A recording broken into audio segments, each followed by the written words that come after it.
Nung inallowed na nilang uminom yung anak nilang babae, kasi parang 18 or 17, sabi ng tatay, your first drink is with me.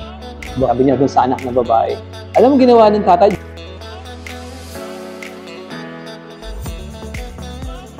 Good afternoon, Coach Louie! Good afternoon, Coach RJ. Okay, we're back! We're back, okay. So, sa napapanahon naming mga episode, dahil malapit na naman ang holiday season. Christmas and New Year. Yan, Christmas and New Year. So, na-discuss na natin yung pagkain.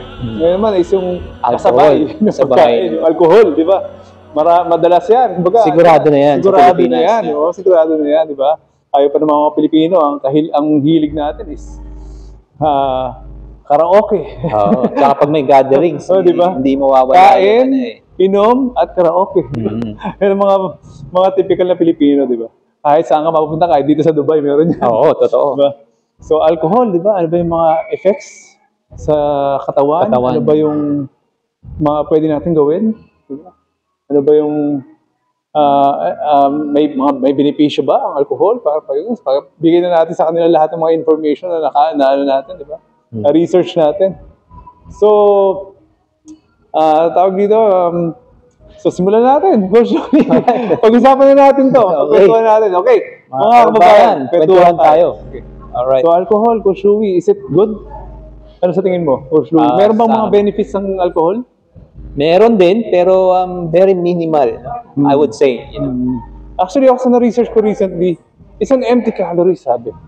Talagang, hindi ko naman siya dinidemonize dahil sa mga marami talagang yan ang hilig, di ba? Although, may mga research before na moderate drinking, yes, parang increases your HDL, yung good cholesterol natin. Pero yung mga ano naman niya, mga bad effects more outweighed. Kumbaga na-outweigh niya yung ano natin, yung benepisyo na yan na very minimal, very minimal. Okay? Tsaka, di ba, meron tayong topic before na yung blue zone. Oo, diba? Most of them, minum ng wine, di ba? Alcohol, di ba? Pero ang pinaka-defense naman ng mga doctors na pinakikinggan ko recently, yung mga wine na yun, yung proportion nila, konti lang din. Hindi naman daw, not even moderate drinking. Talagang konti lang din sila uminom. Na yung mga tsaka for gatherings din, nila madalas, di ba? For a good purpose din. Good purpose. Oo. Kumbaga, nababawi dun sa isang pillar ng health. Yun yung benefits na sinasabi ko, yung gatherings. Di ba, sabi nga, nabanggit natin before, sometimes pizza and beer can be healthy. It depends on the purpose. Di ba? O, tama. So, yun. Alcohol, ang pinaka-bad effect niyan is dun sa brain, di ba? Sabi nga nila, poison to the brain. Poison to the brain, yung ating mga neurons, kaya nakaka-shrink daw ng brain.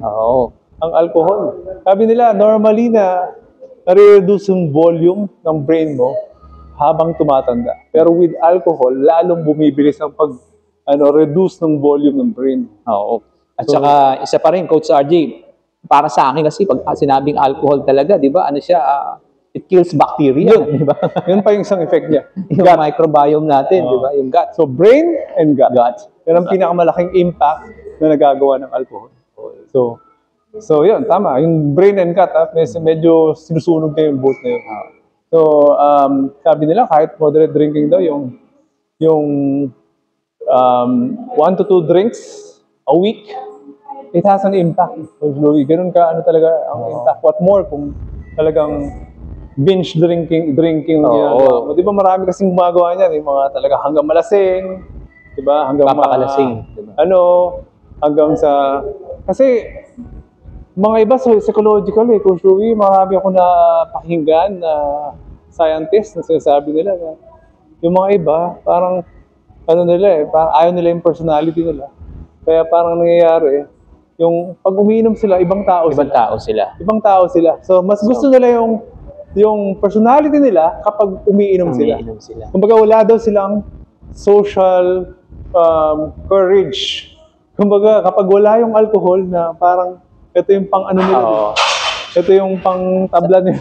Kumbaga, iba nga, kagaya, yung iba mahiyain, di ba? Pag nakakainom, nagiging walang hiya. Ano ba yung effect pala? First, initial effect. What's the initial effect of alcohol ba? Di ba? Yun. first daw, it reduces your inhibition. Inhibition. So, kaya nga, tama. Dati mahihain ka, nawawala yung hiyam. Oo. Kasi nga, hindi ka na inhibited.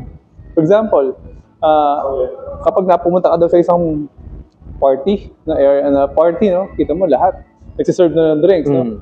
Tapos, as the night goes on, mas umiingay. Lumalakas ang mga boses ng mga tao habang nakakainom. Yun yung first effect niya, talagang nawawala yung inhibition. Second effect naman niya is yung memory. Kaya nga yung nare-reduce yung memory. Kaya nga parang nakakalimot ka eh. Kung ano yung nangyari. Ano nangyari kahapon?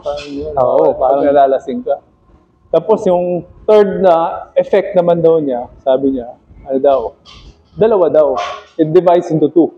Well, kumbaga kung ano yung predisposition mo genetically. Kapag meron daw mga ibang tao genetically, mas nagiging energized sila. Kaya may mga tao na sabi nila, dinadala ang alak sa utak. Ang iingay, ang gugulo.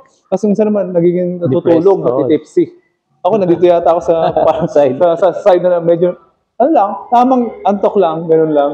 Hindi katulad ng iba na talagang the more na nagiging energized sila, nagbawala. Diba? Yun daw yung third effect.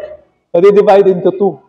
Kaya daw yung mga napupunta dito sa side na to, Coach Louie, yung mga talagang nag-iingay, yun daw yung may tendency na magiging alcoholic. Naging addiction na yun. Addiction.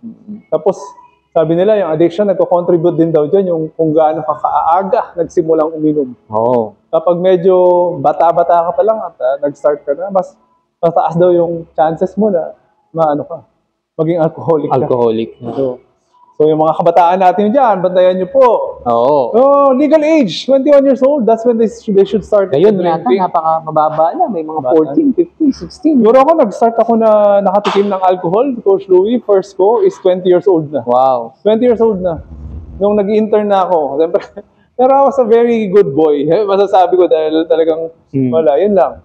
Nung 20 years old na, doon na ako nag-start na nakatikim ng alcohol, ganyan. Siyempre, there were times na internship, ganyan, medyo nasubukan mo rin lahat, malasing, ganyan.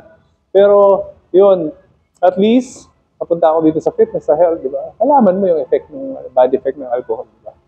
So, yun. Meron pa ano ba yung mga tendency ng kapag madalas ka dumalasing na nababblackout ka, gano'n. Yun daw yung mga talagang tao na over-consumption of alcohol din yun.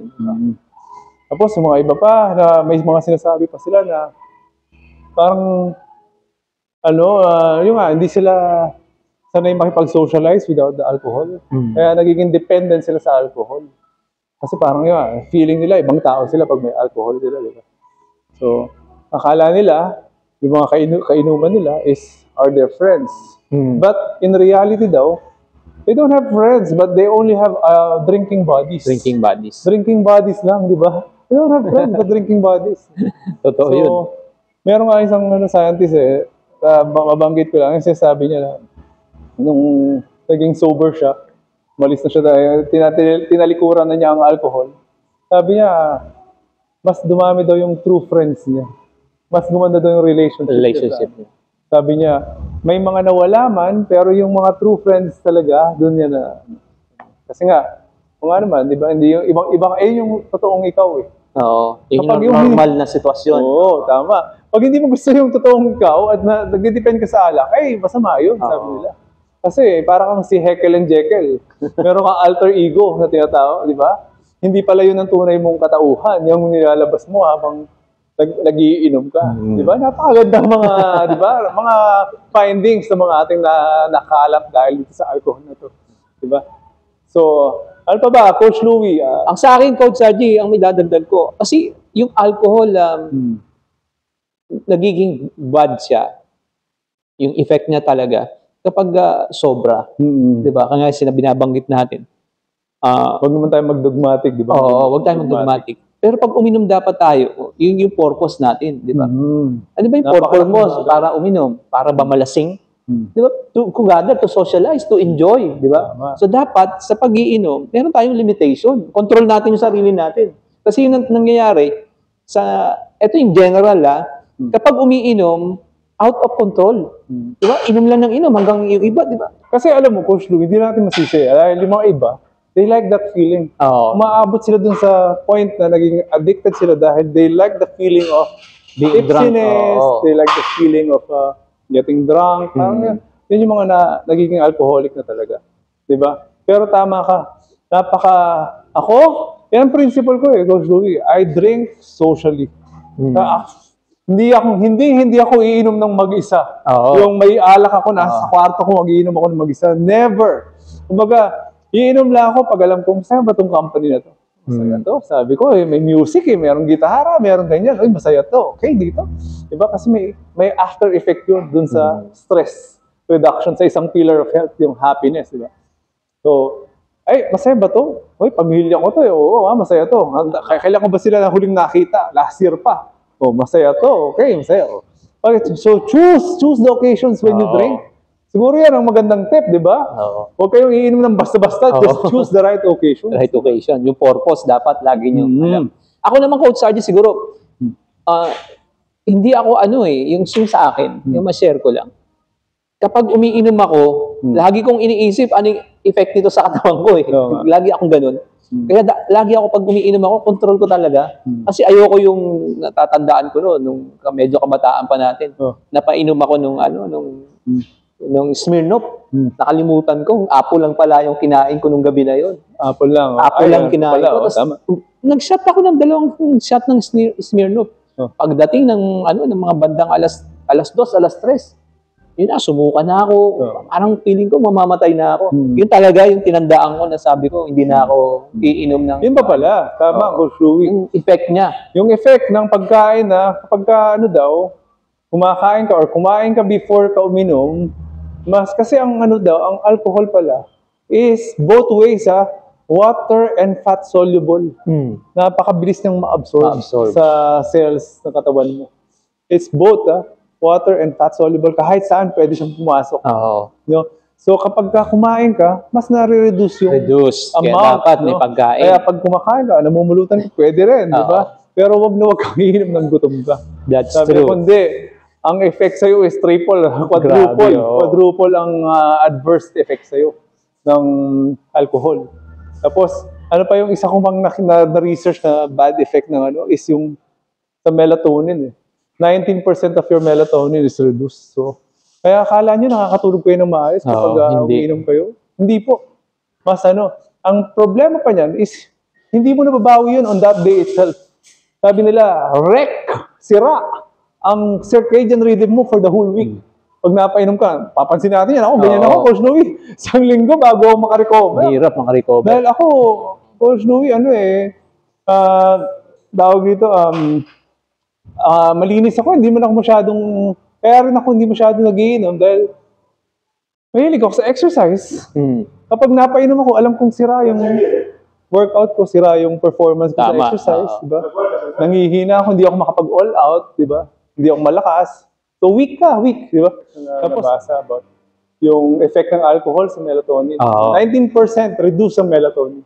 So 1 week, pag umiinom ako, 1 week akong hindi nagbabawi. Kasi sirang-sira yung circadian rhythm. So sirang-sira, Kaya so hindi totoo, Coach RJ, na kapag umiinom ka pampatulog. That's not true. Pampatulog lang. Actually, hindi. Dahil reduce yung deep sleep cycle nyo. Puro ka REM, mas mataas ang percentage ng REM mo kaysa doon sa deep sleep cycle. Diba? Very important yung deep sleep. Ang deep sleep, diyan ka nagre-repair. Growth hormone, diyan lumalabas. Diba? Diyan talaga yung pinaka-detox So yun ang sa mga pinakamasamang effect ng alcohol yung sa sleep. Diba sabi nga nila kapag yung natutulog ka, yan ang diyan yung mga dumarating mga janitor tagalinis ng utak mo. O ngayon, kapag hindi ka daw natulog, naka-strike sila. Hindi sila dumating. Hindi lang sa brain, the whole body itself, cleansing your kidneys, liver, colon. Repair ng lahat. So yun, yung isa sa mga bad effect ng drinking alcohol. So paano ba natin tatanggapin to? Kung part na ng ating tradisyon. Inumin. Ano bang may advice natin sa mga kababayan natin? Ako, Coach RJ, sabi ko nga, drink moderately. Drink moderately. Ako, yung sinabi ko kanina, choose the right occasion. So, with family, kapag may kapalit na sobrang happiness, yung na-reduce talaga yung stress mo, and everything, Yan, may magandang kapalit naman yun. Nasira mo ng konti pero meron na namang binawi, di ba? Yan, nabalance. Balance. Tapos, Pangatlo, Coach Aji, eat before you drink. eat before you drink. So, tama. Tapos, siguro, sa akin, ang tip ko pa is hydrate properly. Di ba? Yes, very Inom important. ng maraming tubig. Oo. Kasi di ba, ano ba yung alcohol? Nakakatuyo yan, di ba? Dehydrated. Nakaka-dehydrate yan, di ba? Tapos, saan pa ba, Coach Louie? Bumawi doon sa 3 other pillars. Yung tulog. Sabi nga nila, para daw makabawi ka doon sa rhythm mo, sa circadian rhythm mo, bumawi ka ng pahinga pagkatapos. Yes, and recovery. Linisan mo yung utak mo ulit, yung brain mo. Alagaan mo ulit yung brain mo. Or magpapawis, exercise. Pawis. It's very good also. Kumbaga, doon sa ibang pillars ka Oo, bumawi ka. Movement, exercise, sleep, mag-stress reduction, measures. Yan, walk in nature, ganyan. Siguro, isa ko pang, meron pa akong ibang na-research na tip, is bumawi sa microbiome. Microbiome. Eat fermented food, sabi nila. Eat fermented food or Vegetables. probiotic, ganyan. Kasi isa yan sa mga nasisira. Hindi lang yung ating brain. Yung ating gut. Isa yan sa mga nasisira. Tandaan niyo po yan. Kapag uminom kayo, 2 bagay ang sinisira niyo. Ang iyong brain at saka yung gut microbiome. Nagkakaroon ng leaky gut, saka nagkakaroon ng dysbiosis. Dysbiosis is yung mas dumadami yung bad bacteria sa good bacteria kasi pinapatay lahat pati good bacteria. So, yun. Pumawi kayo sa microbiome nyo by eating a lot of vegetables, ganyan, or yun nga, fermented food. Ano pa ba, Coach Louie? At siguro, Coach Arjie, maintindihan din ng ating mga kababayan na yung alcohol nga, sabi ko, 7 calories yan. Compare mo sa protein, fats, and carbs. So, 7 calories yan. Ibig sabihin, kung marami kang uminom, may tendency, Compact calories. Diba? Compact calories. Yan, tama. Iwasan din natin yung binge drinking. Moderate, as much as possible, medyo control nyo yung amount, yung volume. Or yung frequency din. Pagdalas-dalasan. Proper occasions lang. Christmas and New Year. Christmas and New Year. Wag, yung iba kasi nangyayari, starting ng 24 hanggang 31. Diretso na, di ba? Diretso. Bigyan natin ng recovery yung katawan natin. Discuss lang po namin yung mga adverse effect ng alcohol, pero hindi naman namin hindi muna is yun namin. Dahil alam kong part na ng tradition natin to, part na ng society, modern environment. Let's just accept it, di ba? Within us. So, bumawi tayo sa ibang pillars of health. Saka yung mga tips na sinabi namin ni Coach Louie, hydrate, eat before, o yung bumawi sa gut, microbiome, yan. Gawin nyo lahat yan. So, yun. Saka, ano pa bang pwede natin... Ako, isa pa, Coach Arjie. Ito yung natutunan ko sa client ko naman. Choose the right and best alcohol. Okay. Diba? Yung mamahalin yung bilhin nyo, di ba? Kasi kung marami na bibili nyo, marami kayo mabibili. Pero, kung bibili nyo yung good alcohol, halimbawa, ay compare natin yung Red Bull. Pag mura. Oo, pag mura yung bilhin mo, marami. Bilhin mo yung good quality. At masarap inumin. Yung quality over quantity. Oo, di ba? Tama. Quality over quantity. Di ba? Wow, na-enjoy mo naman si Blue Label. Oo, di ba? Si Blue Label kaysa nag-Alfonso ka. Sa gin. Emperador. Oo, di ba? Na-enjoy mo naman, di ba? Social ka pa. So, ganoon, tama. Choose the right quality of alcohol.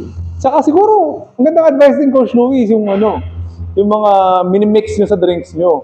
Oo. Diba? Medyo i-limit nyo yung mga sweet na, kasi diba, ang kasabay niyan. Oo. Coke. Diba? Ano ba yung kasabay ng yung gin, Jack Daniels? Diba, nilalagyan ng Coke.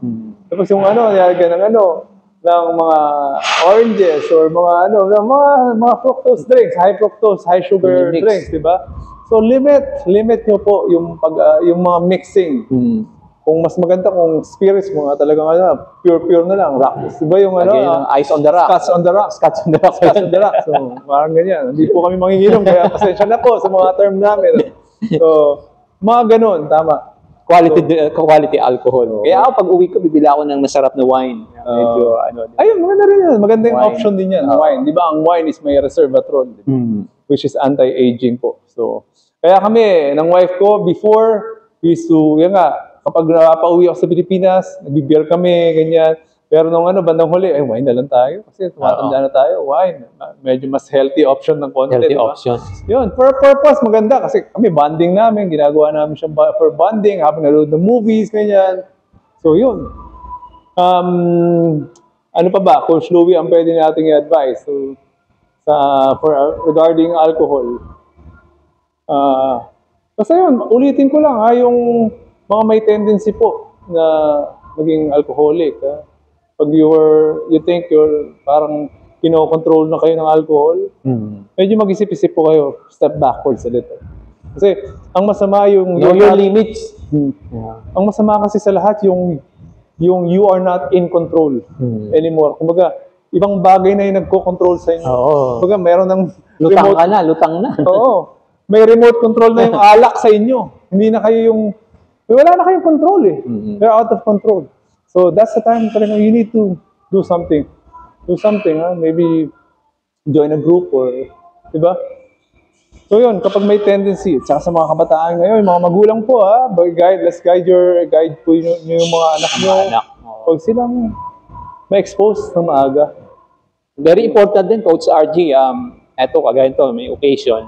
Kung magdadrive kayo, make sure na hanggat maaari na, talagang wag nang uminom eh. Kung alam nyo magdadrive kayo. Alam mo dito, napaka-strict, di ba? Kapag magdadrive ka, iwasan yung uminom. Kasi ang safety ang pinag-uusapan natin dito, di ba? Kung lalo na kasama nyo yung mga pamilya nyo, ay hanggat maaari, kung kayo yung magdadrive, ay uminom kayo ng konti lang at control nyo yung sarili nyo. So yun nga, kapag may tendency kayo, iwasan nyo na lang po. Yung nga, yung mga characteristics na sinabi ko na kapag yung feeling nyo, alive na alive kayo, that means may tendency kayo maging alcoholic. Saka nawawala ng sobra yung judgment and inhibition. Nagiging ibang tao ka. Pag ganun po yung pakiramdam nyo pag umiinom kayo, maghinay-hinay na kayo dahil maglilid po to into a lot of bad things, di ba? Baka mamaya, nandyan ka na lang sa dagat, ano ka na lang, di ba? Diba?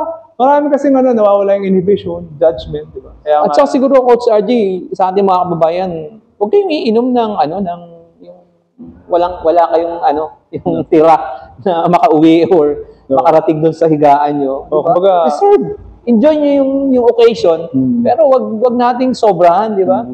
Alam niyo naman kayo din, alam niyo ang isipin niyo yung tama, di ba? Isipin niyo yung environment niyo pag umiinom kayo. Pag nasa labas sa mga bar na ganyan. Oo. Control yourself uuwi ka pa Tama. Diba? Magdadrive pa kayo. Diba? Siguro ibang usapan pag nasa bahay, pero mas maganda kung i-control niyo na lang yung lagi kahit na nasa bahay kayo. Diba? Kasi ako, Coach Louie, kapag talagang umiinom ako, automatic talagang natutulog lang ako. Kasi ang dami ko na rin nakitang ganyan yung mga ganyang personality na nagbabago talaga sila. Talaga nag-iibang tao talaga sila. Away, di ba? Darating na yun, yung mga samaan ng loob. Ako, ayaw ko yung gano'n, kaya hanggat maaari ako. Dami, tapos pagsisisiyan. Ayoko talaga yung inuman talaga na lasingan. Yung gatherings lang na masaya. Kaya nga kayo nagsama-sama para mag-enjoy. Hindi yung pag nalasing na, mag-iiyakan na, mag-aaway na, samaan ng loob, di ba? Kasi nga, may mga taong gano'n talaga. So, let's control, di ba? Bago. Tsaka, choose your drink buddies. Kailangan, siguraduhin yung kaibigan nyo talaga yung mga kainuman nyo. Hindi makikipag-inuman kayo ng basta-basta sa mga tao, hindi nyo kakilala. Diba? Coach Louie, ako nung kabataan ko, ang dami ko na rin pagkakamaling ganyan Talagang, niyaya ka dito, inom ka rito, hindi mo naman silang kilala. Pinagbigyan mo. Siyempre, bata ka, hindi mo pa alam yung mga ganung lessons So, choose the right people you're drinking. Because parang you're drinking with. Kasi, parang pinagkakatiwala mo rin yung buhay mo sa kanila. Totoo. Di ba? Kasi mawawala ang judgment mo, mawawala ang inhibition mo. Tapos baka mawalan ka rin ng kamalayan habang nakikipag-inuman ka. So mas maganda yung nakikipag-inuman ka sa mga tamang tao. Di ba? Right people. Pala mo, mga kaibigan mo sila, yung pala, mga drinking buddies mo lang pala. Baga, ka lang. Inuubos lang yung mo, lang. Lalo na nga, Coach RG, di ba? Meron tayong mga cases niyan sa mga kababaihan. Lalo ng mga babae po. Tama. Control yourself. Hanggat maaari. Diba? Madaming mga masamang nangyayari. Kaya ako, kapag ako may anak na babae, Hindi ko talaga, at the right age, kung dapat pwedeng uminom, hindi pwedeng Alam mo, Coach RJ, share ko lang sa ating mga kababayan yung story ng client ko. Meron siyang 3 babae. So, siguro maganda rin itong gawin ng ating mga kababayan na kung may anak kayong babae, di ba? So, nung inallowed na nilang uminom yung anak nilang babae, kasi parang 18 or 17, sabi ng tatay, your first drink is with me. Sabi niya doon sa anak na babae. Alam mo ginawa ng tatay, bumili siya ng pinakamahal na wine. I mean, yung high quality wine. Parang ganda niyan. Pinainom niya nag-inuman sila, family. At syempre, first time niya natikman ang sarap ng wine. First time niyang uminom, di ba? So, ngayon, nasa university na siya. Sabi niya, hindi ako makainom sa mga kasamahan, hindi ako makasabay sa mga kasamahan ko na uminom. Kasi nga, yung alak na iniinom nila, pangit na lasa. Di ba, pag college ka or hindi ka naman bibili ng high quality na di ba, na alcohol, di ba? Ganun pa yung technique doon. Galing. Sanayin mo sa mali. Good quality ng alcohol. Sanayin mo sa masarap at mahal. Huwag mo sanayin sa mura't marumi. Mura't marumi. Diba? Yung pala ang technique doon, magandang technique yan. Ang galing ng niya, ng hack niya. Yun ang magandang technique na sa mga kabataan. So kung sa tingin nyo, nasa right age na sila, mas maganda pala makipag-inuman. Dapat talaga sila yung kayo mag-educate. Kayo ang unang kainuman ng anak nyo. Gandang technique yan, Coach. Ang galing. Magandang lesson yan. Okay. So that's it for today, Coach Louie. Tapusin natin usapan na to. So drink moderately po sa mga kabataan. Enjoy the holiday, walang away at walang... Yan, and drink at the right purpose. Drink with the right on the right environment with the right people. Okay. So, alam na tayo. Don't forget to subscribe. Merry Christmas po and Happy New Year sa inyo dyan. Happy New Year po. So, don't forget to subscribe, like, and comment. Share the video. So, that's it. Paalam na tayo, Coach Louie. Alright. Okay. Bye. Bye for now.